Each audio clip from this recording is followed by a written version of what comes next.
Hi, I'm Chuck Missler, and I'm glad to be with you once again. We published a series of briefings called The Vortex Strategy a decade and a half ago, partly motivated by my personal background from the intelligence community and also my time on Wall Street. It was a focus of our ministry very early.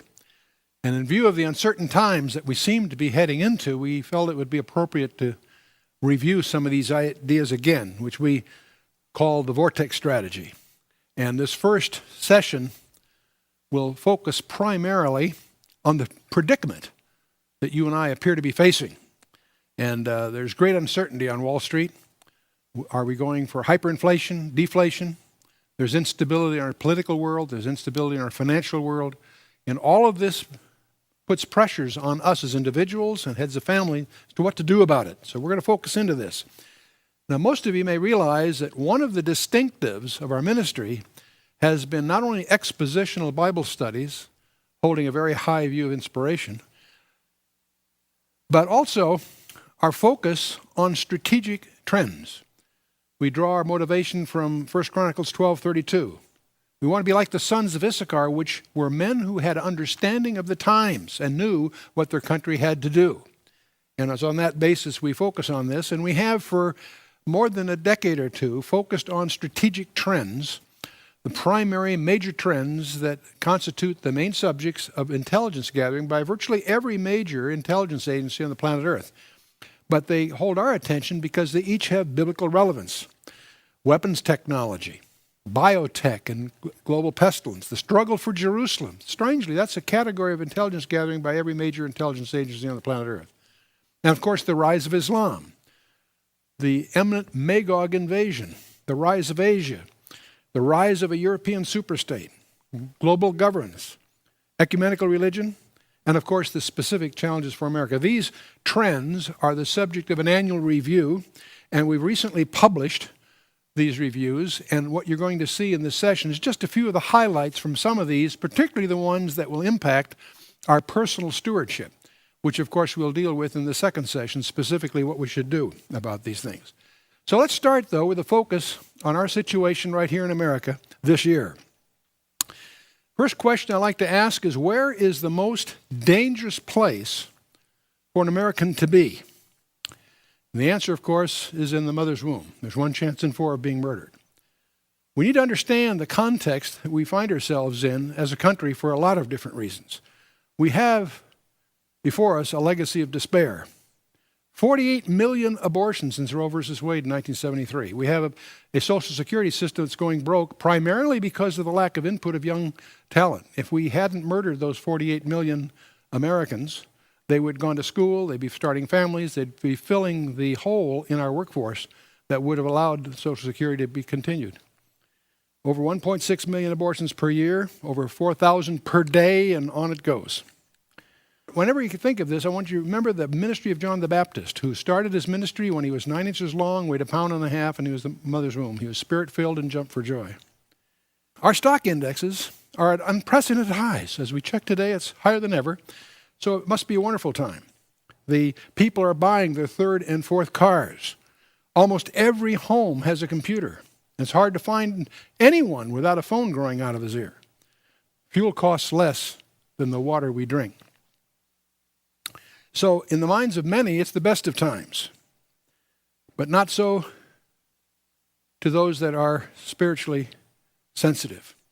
If we take an index of our leading cultural indicators over the last 3 decades, 560% increase in violent crime, 400% increase in illegitimate births, 400% increase in the divorce rate, 300% increase in single-parent homes, 200% increase in teenage suicides. The only thing going down are the SAT scores. Oh, this is from the Heritage Foundation. We are a nation in peril. We lead the industrialized world in murder, rape, and violent crime. In elementary and secondary education, we're near the bottom of the achievement scores worldwide. There's a coarseness, a callousness, a cynicism, banality, and vulgarity signaling the decivilization of our nation.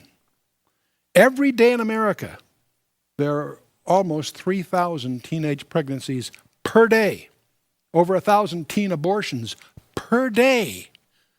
Over 4,000 teenagers contract a sexually transmitted disease per day. Every 64 seconds, a baby will be born to a teenage mother, and 5 minutes later, a baby will have been born to a teenager who already has a child. And on it goes. You see, we murder babies that are socially inconvenient. We change marriage partners like a fashion statement. Homosexuality is just an alternate lifestyle. We've abandoned the sanctity of relationships, not just in our marriages, but in our businesses. That brings us to the two most frequent questions I get asked as I travel across the country. In virtually every venue that we speak to, there's a question and answer opportunity. And the two questions we can always predict will come up from an enlightened audience. The first one is, where is the United States in prophecy? Everybody wonders about that. There are all kinds of conjectures around. But it's clear that we're conspicuous in our absence of mention. The second question we get asked, which is almost the inverse of that, but a close cousin of that, is why hasn't God judged America? Billy Graham got the great quip off, great soundbite years ago. He says, if God doesn't judge America, he'll have to apologize to Sodom and Gomorrah. Thomas Jefferson said essentially the same thing back in 1781. He says, I tremble for my country when I recall that God is just and that his justice will not sleep forever. So I'd like to highlight our present predicament in 4 scenarios. We don't have time to go through all the things of our strategic briefings. We encourage you to look at those where you can, but I'll highlight just 4 scenarios that confront us here in America as we speak. The first one I'll characterize by Ezekiel 39, verse 6. What am I getting at? Well, if we study the famed Magog invasion, that's the passage in Ezekiel 38 and 39, it speaks of what appears to be an imminent invasion by Russia and her allies of the Middle East. And Ezekiel 38 and 39 is so famous for 2 reasons. First reason, it's the occasion in which God himself intervenes to quell this ill-fated invasion of Israel by Magog and a group of allies that are there detailed in Ezekiel 38. The second reason it's so well known among most Bible buffs, appears to describe the use of nuclear weapons. Now, why do I say that? Well, first, the identity. Who is Magog? Well, fortunately, Hesiod, an 8th century didactic poet, also Herodotus, a 5th century a guy known as the father of history, both of them clearly identify the descendants of Magog as being the Scythians, which, of course, is the forebear of the true Russians. Philo, Josephus, and other writers speak of the Great Wall of China as the ramparts of Gog and Magog. That's what it was built for, to keep Magog out. The Soviet archaeologists have revealed all kinds of background of their roots in terms of the kurgans, these frozen tombs in Siberia that are 2,000-3,000 years old. But if you don't know all that, it's still easy to figure out who Magog is because the Bible says he comes from the uttermost parts of the north. Well, what's north of Israel? Obviously, the southern steppes of Russia and the land of Magog, if you will. So without getting into all the details of this passage, it becomes clear to any serious student that the Magog invasion appears to be imminent. It appears ready to happen. All but one of the allies, they're detailed, are in place. The one that's missing is Turkey. So watch Turkey as it swings from over 80 years of trying to be part of the West to swinging back to an Eastern orientation and participating in this. Meanwhile, Russia is moving its Black Sea fleet from Odessa into the Eastern Mediterranean. And furthermore, Iran is installing its medium-range ballistic missiles, the Saab-3s, in the Syrian highlands, and Russia is surrounding them with their highly venerated air defense. And while all that's going on, we're dispatching the 3rd carrier to the 5th Fleet into the Gulf region. The USS Enterprise, the first nuclear-powered carrier, is joining the 2 that are already there. Well, the reason we get into this here in this context is because of a troubling verse in chapter 39 of Ezekiel. In verse 6, it previously has said in the passage that God is going to put hailstones of fire on top of Magog and his allies. But when you get to verse 6, God says, I will send a fire on Magog and among them that dwell carelessly in the isles or coastlands. And they shall know that I am the Lord. Now, that term carelessly, by the way, in the Hebrew is batash, which really means in false confidence, carelessly or in false confidence. Now, the question is, who are these people? They're not the allies of Magog have already been dealt with, but somehow there's this little footnote, so to speak, that there's some bystanders that they're not attacking nor defending, apparently. They're but they're going to also get fire on them. And the speculation by some students is that possibly it's the U.S. missiles that God uses to wipe out the invading forces, but that triggers a response into an exchange. And that while Russia and her allies are moving against Israel, there's a brinksmanship, somewhat analogous to the 13-day episode of Cuba, except something goes wrong, and it results in an actual exchange. And so that accomplishes the purpose that God has in quelling that invasion on the one hand, but it's speculated by some that possibly the hitting the U.S. with nuclear missiles may be a form of judgment. But let's take the second scenario. It has to do with Al-Qaeda. Al-Qaeda, of course, has dropped their big shoe on September 11th of 2001, and everybody's been apprehensive since. There have been incidents of all kinds, but not the big one. There's all kinds of rumbles in the intelligence community that Al-Qaeda is planning a major sequel. And what could that be? Well, let's understand there's no shortage of financing. Al-Qaeda has financing, production, distribution, and acquisitions that are tracking by our law enforcement agencies. And let's talk about the financing. On the street in New Jersey, you can find a binny. That is, what is it named after? Bin Laden. It's a new grade, a higher grade, the highest grade of heroin on the street, now known as number 4. And it's the finest in the world, 71.4% pure, 10 per bundle. Most of it comes from Afghanistan, Pakistan, and Iran, the so-called Golden Crescent. What bin Laden has done, he's recruited the best chemists he could find in Pakistan, China, and the former Soviet Union. He established laboratories to upgrade heroin from the number 3 to the number 4 grade. He's introduced a whole new grade. And with that, now controls over 90% of the heroin trade on the planet Earth. The Taliban earned between 5 and 16 billion, that's with a B, in the late 90s. And in 1998, we understand there's 149,000 new users in the U.S. alone, 80% under the age of 26. Costs a couple $100 a day to maintain the habit, which means they turn to crime. In 2004, the UN reports over a 60% increase per year in the acreage that's yielding this product. Let's talk about nuclear materials. There's plenty of money. See, we understand that bin Laden has no shortage of cash. In fact, George Tenet, the former director of the CIA, has indicated his opinion that there's little doubt that many al-Qaeda nukes are presently already in the United States. And that's obviously of concern to all of us. Now, the Department of Homeland Security has officially declared the following: Americans should prepare for the inevitability of a nuclear event sometime in the future. So it's a question of when, not if. Well, in this spirit, though, I have to throw in one little quote that I get a big kick out of by none other than Jay Leno.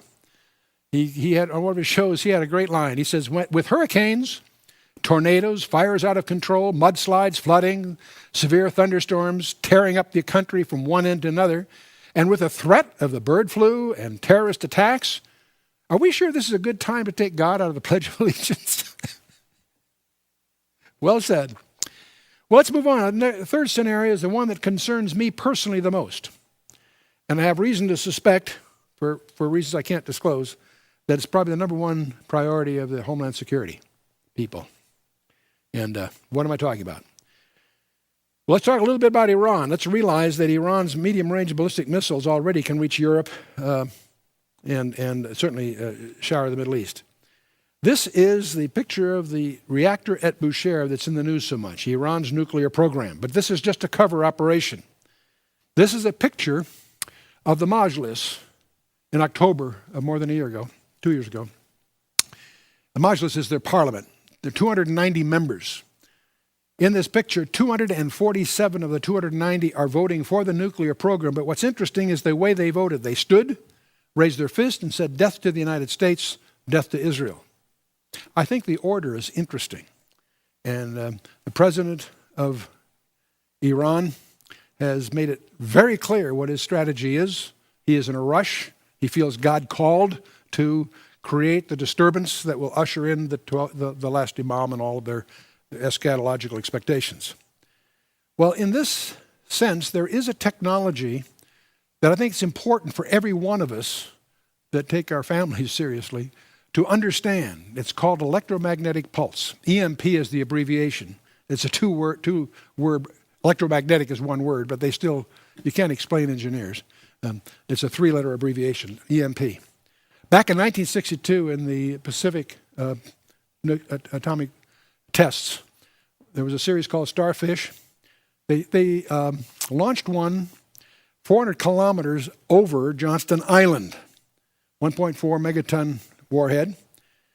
Virtually almost 1,000 miles away in Hawaii, street lights were blown out, alarms tripped, damaged telecommunication facilities.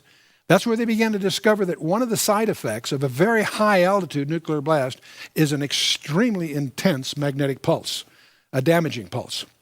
It disrupted navigation in Australia for 18 hours. The Soviets in their tests learned the same thing. They even had buried power cables that were burned out from these tests.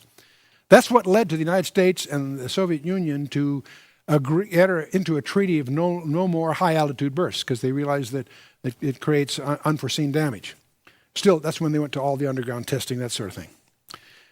But what you need to understand, there is a report that was impaneled by the Congress.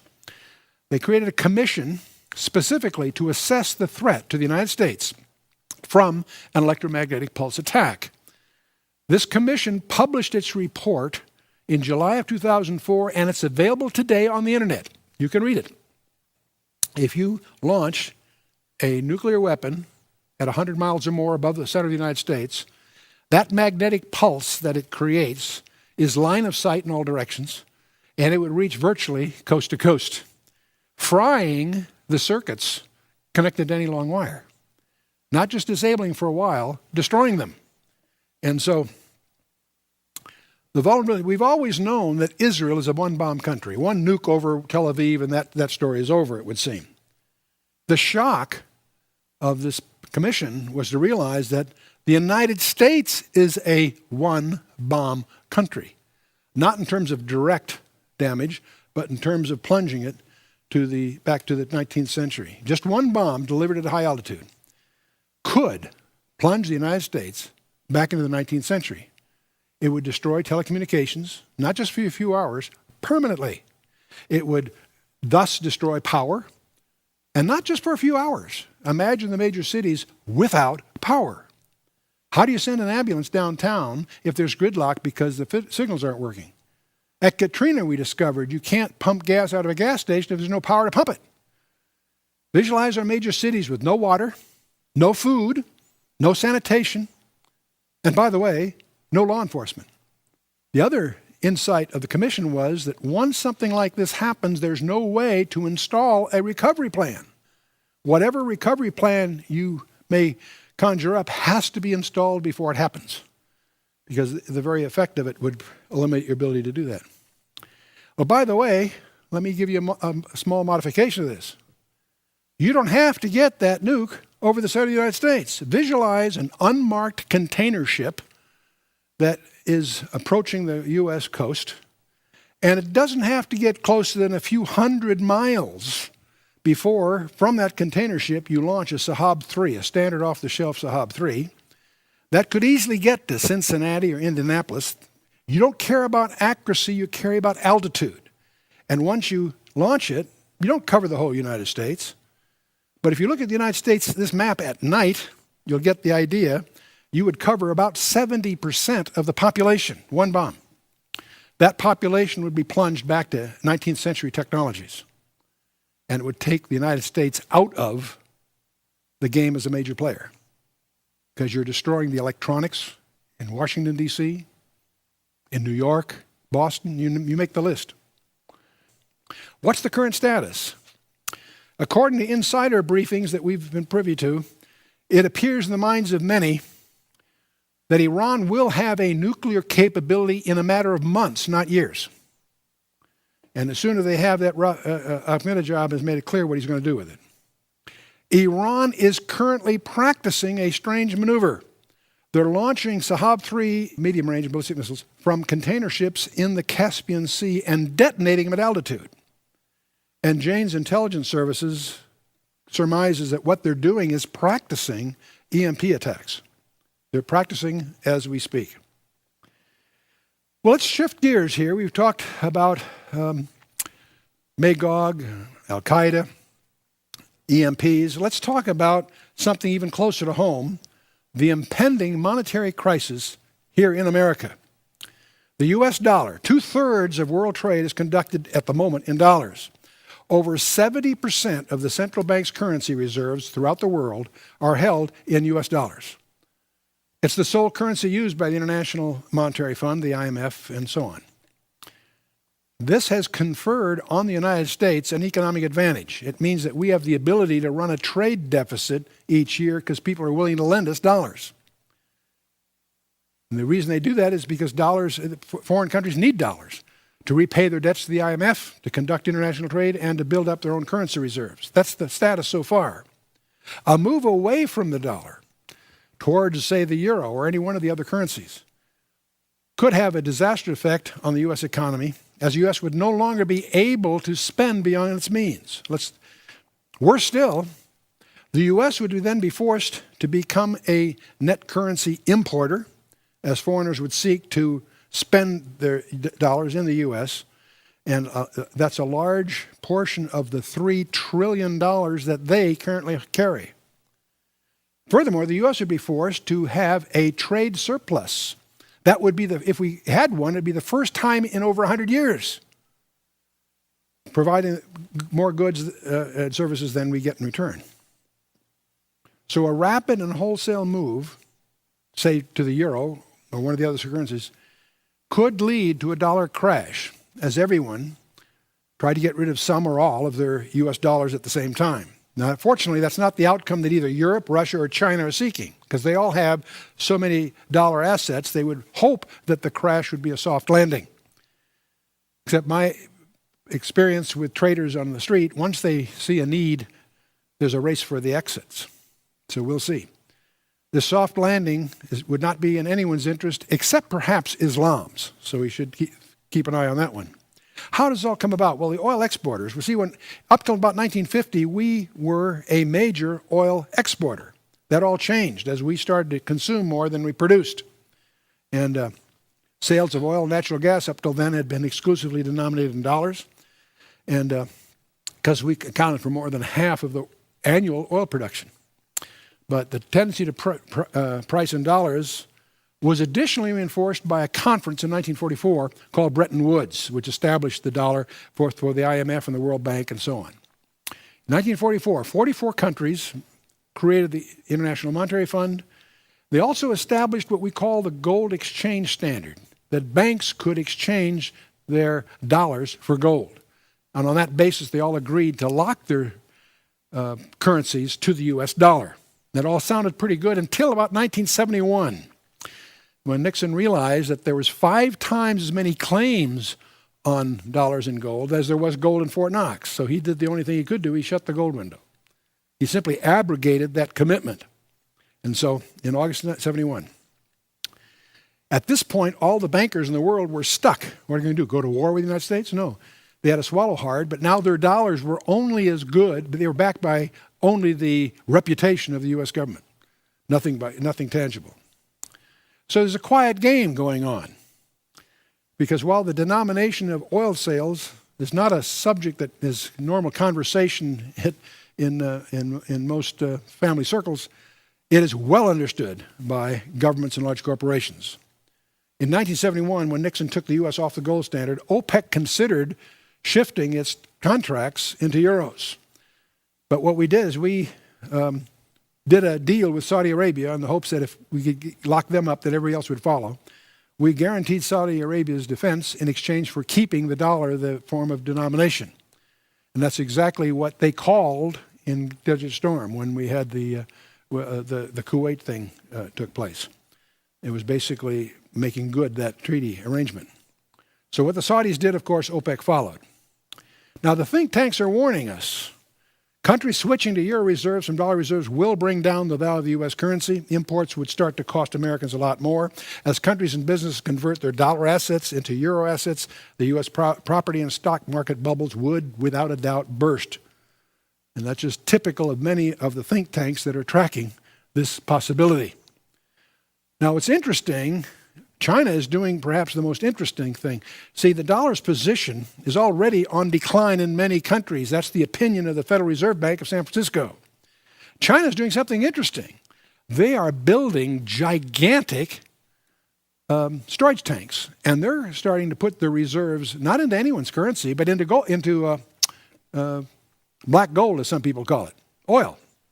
And they're diversifying their foreign exchange holdings into oil, and these tanks have another year or two to go before they're completed. But interesting. But it's already starting. On January of this year, Kuwait announced that they're considering abandoning pegging its dinar to the dollar for fear of anticipated slide in the value of the dollar. Everybody's starting to recognize the dollar is shaky.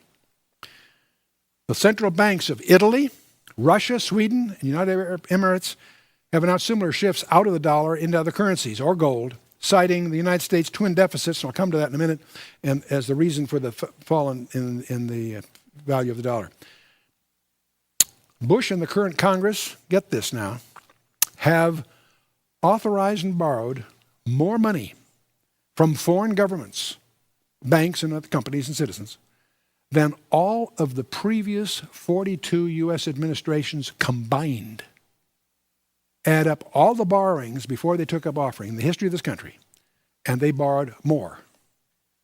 See, from 1776 to the year 2000, the first 224 years of our history, 42 presidents borrowed a combined $1.01 trillion from foreign governments and financial institutions. That's according to the Treasury Department. In the last 4 years alone, the Bush administration has borrowed 1.05, slightly more than all that put together. But let's talk about something else. Let's talk about trade balance. We buy more than we sell. We always have. We finance our purchases with debt currency. Our current imbalance in the deficit is over $850 billion per year. It's a big number. Let's take a look at this. When we first started publishing our Vortex strategy materials in the early 90s, we were facing about a $100 billion negative trade balance and thought that was something to be concerned over. And as the years went on, it started to get really worse by a factor of 4 to 1. Started to improve a little bit in the year 2000, 2001. But guess what happened subsequently? It grows and grows. It is now 8 times what it was when we were concerned back in the early 90s. Or last year, $850 billion. Almost $1 trillion a year. Now let's talk a different thing. Let's talk about the government itself, its debt.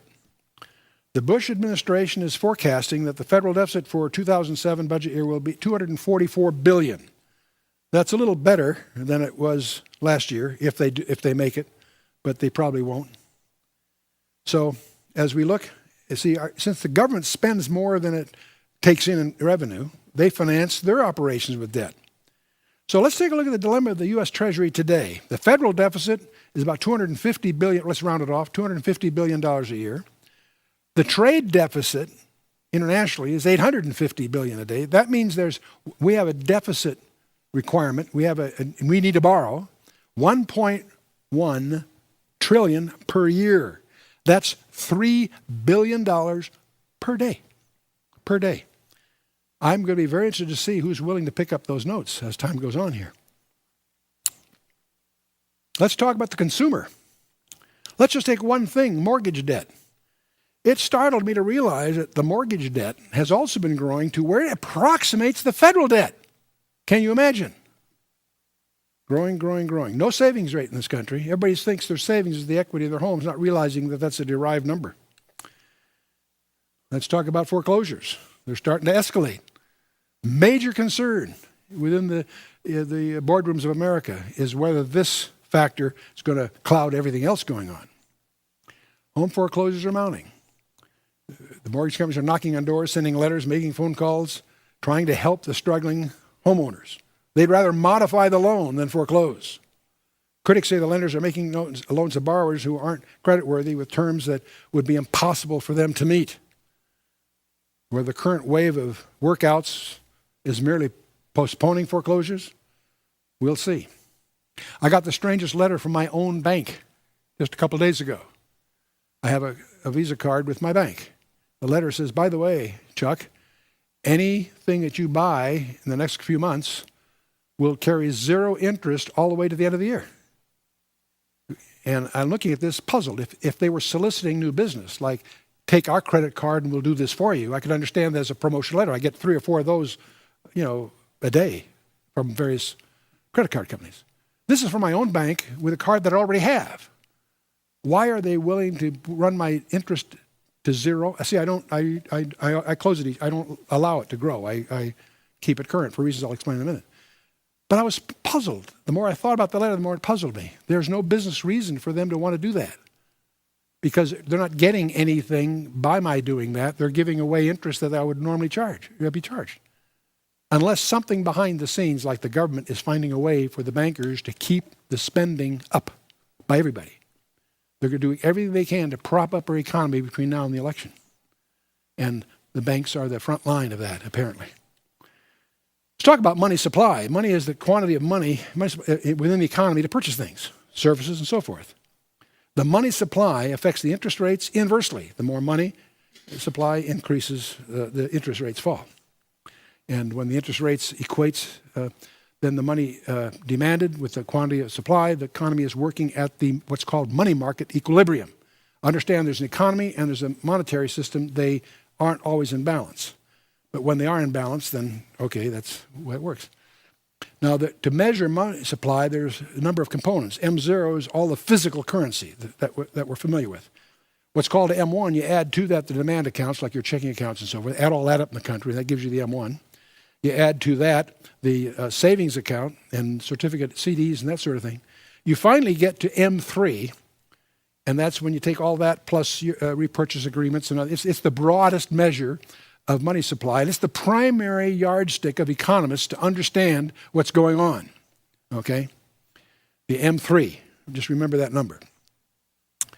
Here is the money supply components, M1, M2, M3, but you'll notice something kind of interesting, that effective in March of 2005, the Federal Reserve has decided that they're not going to publish the M3 anymore.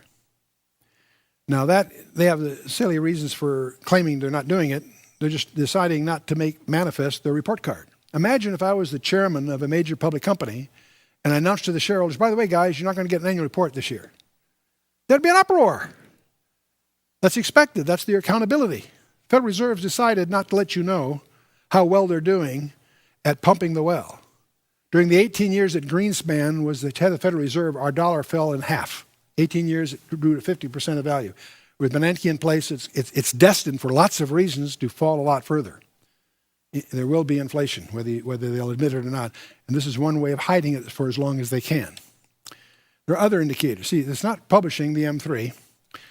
And your personal stewardship for your families really require you to maintain surveillance of what is going on vis-a-vis the possibility of inflation ahead. Lots of denials in the press. You read these inane panelists on TV, and it's clear they don't get it. But you need to get it. You need to understand what's coming to position yourself. One of the fears is hyperinflation. What do we mean by that? Well, let's take Germany in 1920. Food prices doubled every 49 hours. My grandparents sold their restaurant to retire. When they entered escrow, the value of that restaurant was enough for them to retire on. When the escrow closed, what they got was enough to buy a loaf of bread. See, in 1920, a loaf of bread cost 1 mark. By 1923, it cost 726 million marks in 3 years. You and I have no capacity to imagine the trauma of that kind of hyperinflation. In Russia in the 1990s, similar kind of thing. 1994, 100 rubles to the dollar. 1990, within 5 years, 30,000 rubles to the dollar. You can understand the disruption that causes in the economy. It destroys the economy. In the United States, we are now the largest debtor in the world, and our interest rates are not going to go down. They're going to go up. There are presently $48 trillion in debt instruments floating around. People are talking about the end of money. The money supply In 354 years of the history of this country, even before it was a country, the total money supply for 354 years was less than $1 trillion total. In 2006, in 10 months, we needed an extra trillion. We didn't need as much additional currency as we needed in the previous 3 centuries. Total credit market debt in 1975 was about $5 trillion. From 2004 to 2006, just in those 2 years, it increased by that much, $5 trillion. It now totals over $51 trillion in total. These are numbers so large, they're hard to embrace. Household debt has doubled in the past 6 years. Now, to give you, what's disturbing about all these trends is that the slope itself is increasing. The rate of increase is increasing.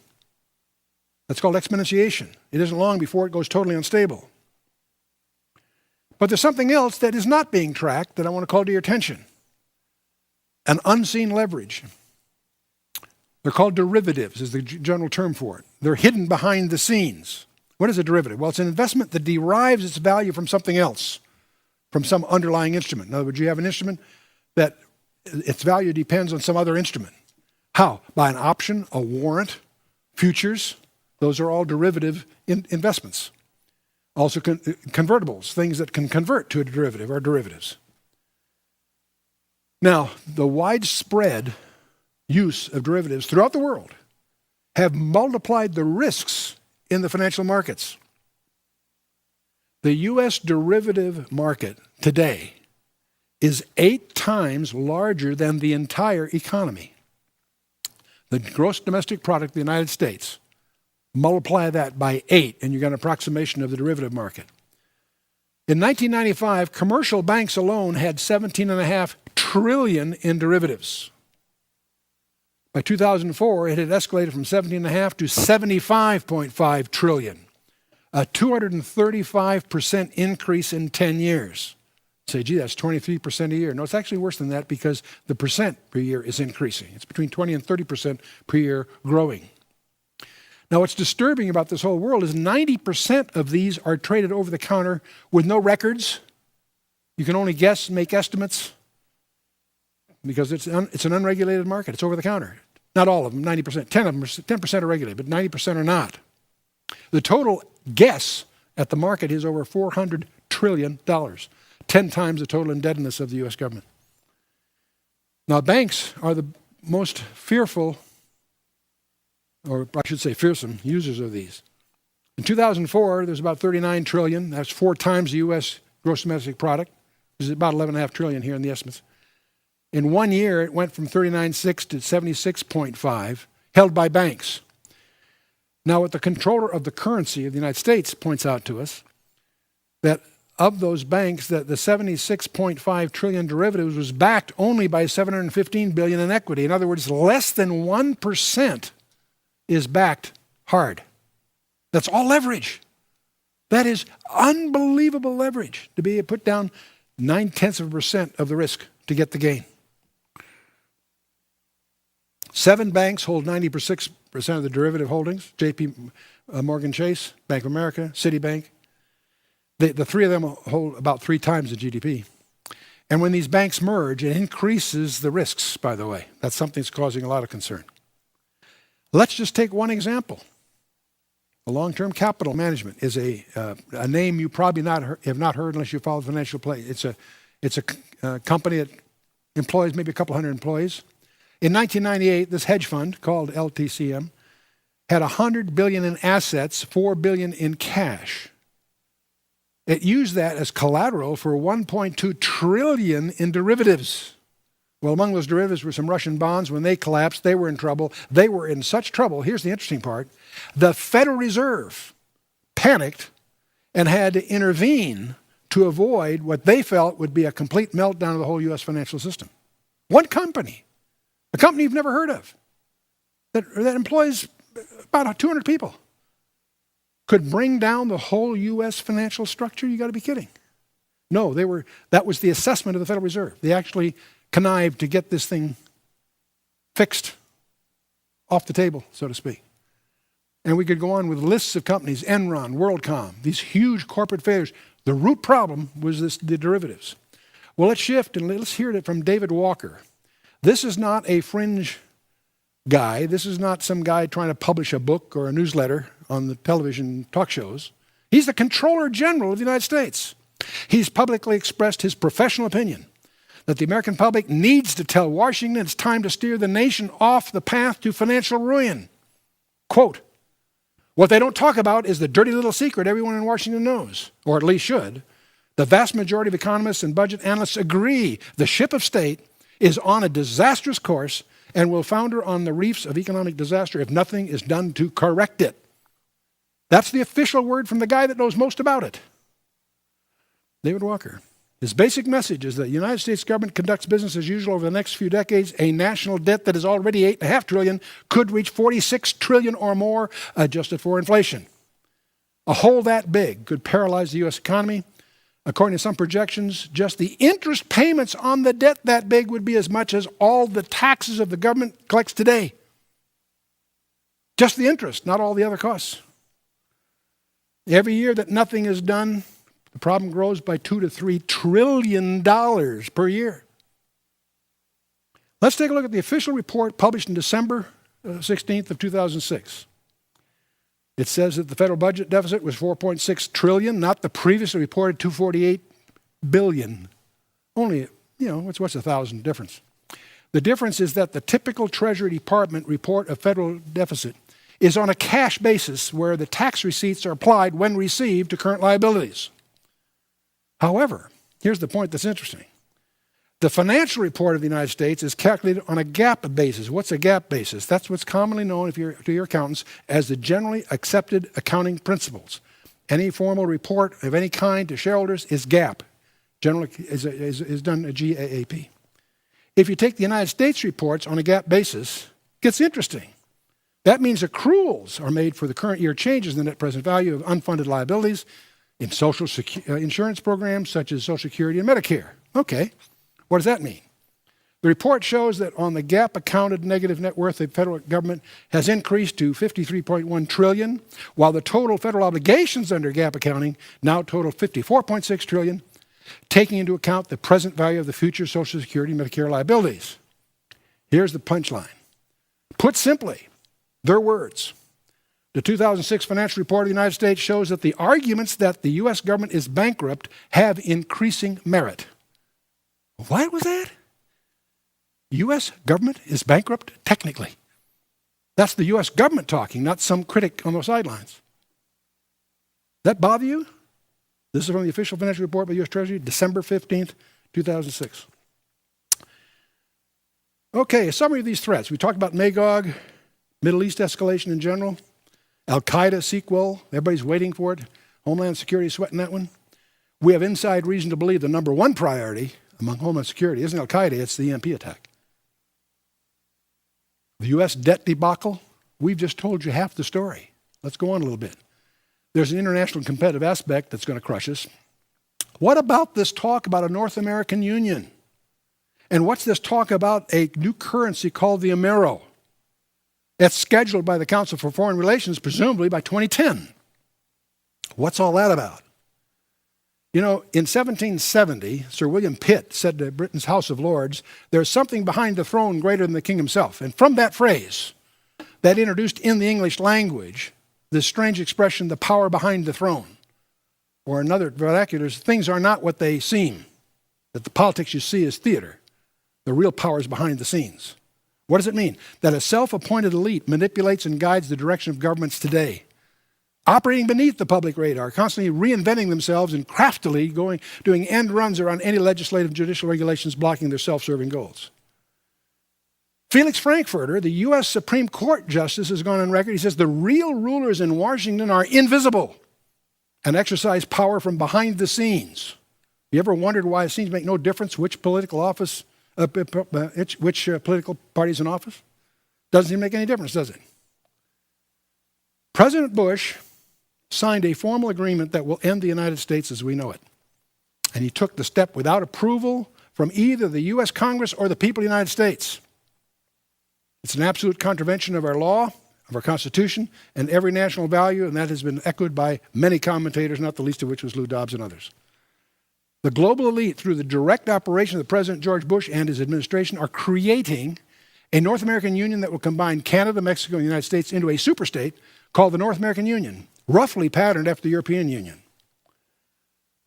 There is no political or economic mandate for creating the NAU, and unofficial polls of the cross-section Americans indicate that they are overwhelmingly against this end run around national sovereignty. That was in the August Review of November last year. Have you noticed all this talk about the border? The Republicans and Democrats are throwing rocks at each other for everything you can imagine, but no one is really calling it by what's really going on. Associated Press points out that 98% of those arrested between October 1st, 2000 and September 30th, 2000, or a 5-year period, were never prosecuted for illegally entering the country. Nearly 5.3 million immigrants were simply escorted back across the Rio Grande and turned loose, and presumably they'll slip back later. The number of immigrants prosecuted annually tripled during the 5-year period to 30,000, the most recent figures available, but still represented less than 3% of the 1.17 million arrests made in 2005.